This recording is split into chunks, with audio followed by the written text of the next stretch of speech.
Hello rock stars, it's June here. Welcome back to the Noble channel, and wherever you are around the world, I hope you're staying safe and feeling fabulous.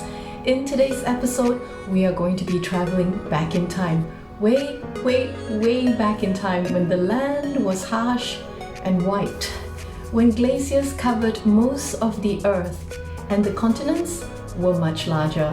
Where there are seas and oceans today, lands were joined. We are traveling back to the Ice Age, so let's get rolling.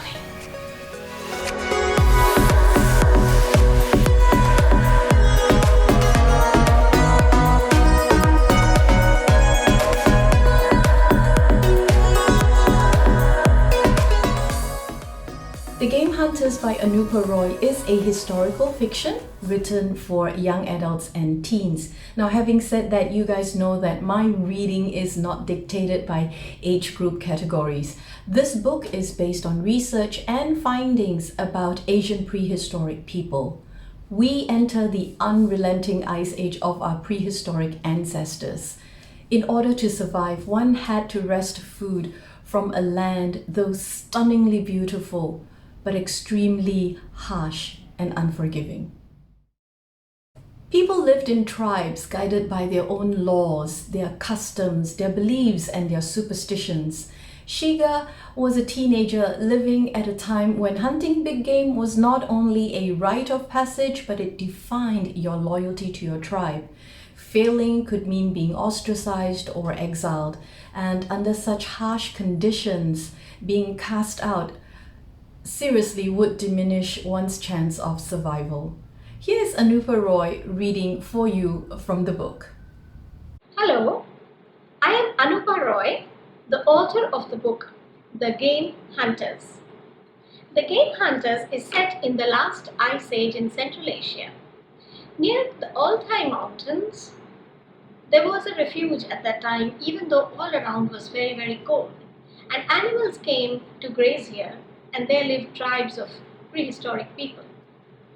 This is the story of a girl called and a boy called 𝘱𝘰𝘮𝘴, who hated hunting big game.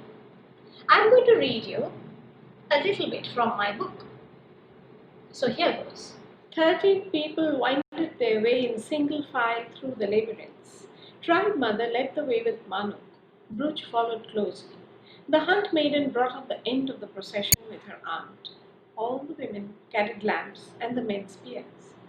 Stared at the tall shadows on the narrow passage walls and ceiling, bending over them, ushering them into the other world. The tunnel sloped deeper and deeper into the earth. Did it lead all the way to the abode of Goddess Mother? Footsteps echoed behind. She looked over her shoulder, but gripping her arm, her aunt hurried her along, on and on, down into the very bowels of the hill. She had never known this place existed. It was strangely eerie walking in the semi-dark, torchlights throwing weird shadows. Goddess Mother, this was her abode. Curbed her thoughts. Her throat scratched. She swallowed to hold back a cough. The women wore hooded capes, their heads covered in tightly woven caps, looking like helpers. Those sisters of the Mother Goddess who were her eyes and ears, and who took serpent forms, living in the depths of earth.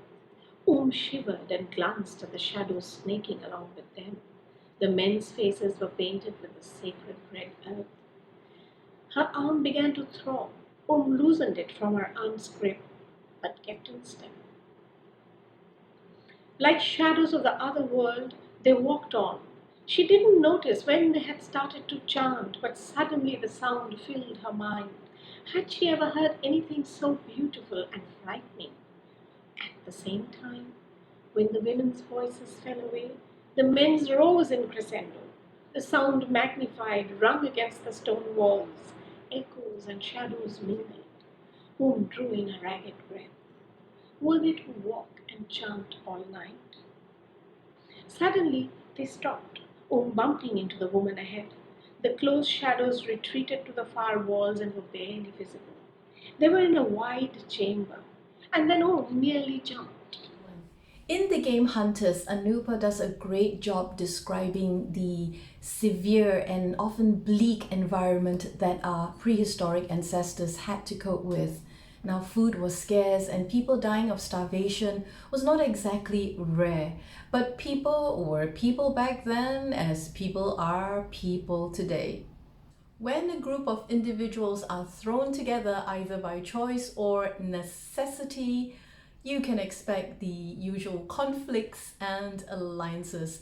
But in this case, the stakes are a lot higher because it is a matter of survival. Now, through the very vivid descriptions in this book, we witness 𝘱𝘂's transition from childhood to early stages of adulthood. We follow him through his struggles, especially because he does not like game hunting, but he doesn't really have much of a choice because, as mentioned earlier, it was a rite of passage, and how else was he going to win the affection of the lovely This is about 𝘱𝘂 from a chapter called The Chasers.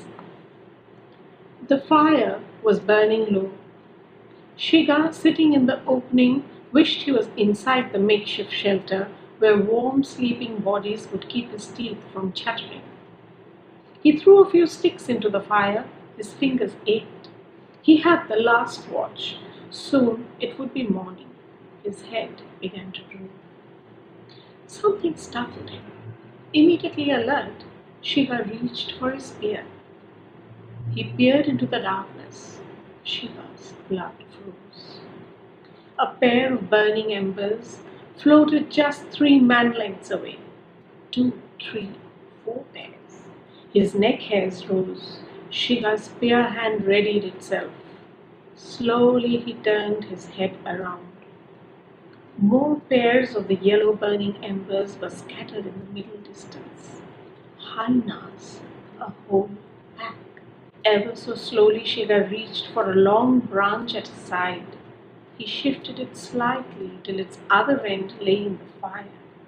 It caught and he stood up with it. Scat! Go! The hyenas retreated just a little. Talk about living on the edge. I think our prehistoric ancestors could not afford to, leave a single second, leave their guard down for a single second. Okay, guys, this is why we read, and I would highly encourage you to read beyond your usual genre and subjects. And this is basically a very good example of why. Now, I honestly have no idea at all about the prehistoric age, and this is such a wonderful way to learn something without picking up a boring textbook or a lengthy encyclopedia. Do they still make those? Well, anyway, a couple of things that I want to draw your attention to is number one is this. I mean, you really would learn so much, unless of course you are already a researcher and you are an archaeologist or something like this. You probably know all this already. But for me and for a lot of you readers out there, I'm sure you will find this book a fascinating read, and it is very informative. And as I mentioned earlier, Anupa has described a lot of the scenes very, very vividly, so you can actually picture what it's like, and it's a wonderful and fun way to learn something. Also, let me just show you in this book, okay, check this out. This baby, I believe, if I'm not mistaken, it's 20,000 years old. Yep, there you go. Yep, that's what it says here. This little figure, it's a bison cow figure from the I'm probably gonna butcher this pronunciation, but you guys, don't come for me. 𝘧𝘰𝘃 prehistoric site in Russia, carved from mammoth ivory. Okay, was used for a ritual, and it is 20,000 years old. So in the book, there are also little pictures like this. Yeah, and there is an explanation on what they are and how old they are. Most of them are 20,000 years old. I mean, seriously guys, this always fascinates me that there is a a human being some 20,000 or 18,000 years ago, like that person was holding on to these ornaments or these little objects. I find that absolutely fascinating. That's one of the reasons why I also enjoy going to the museums. So yeah. So it's not just text, you know, you get to see little pictures like that as well, and that's why I really appreciate this book. So guys, this book is published by Balestier Press, and you can get your copy from their online store. I will put the link in the description box below. Do go and support them, guys. As you know, I'm a big supporter of indie writers and indie publishers and booksellers. So, you know, to get a copy of this, do go and check out the link, all right, in the description box below.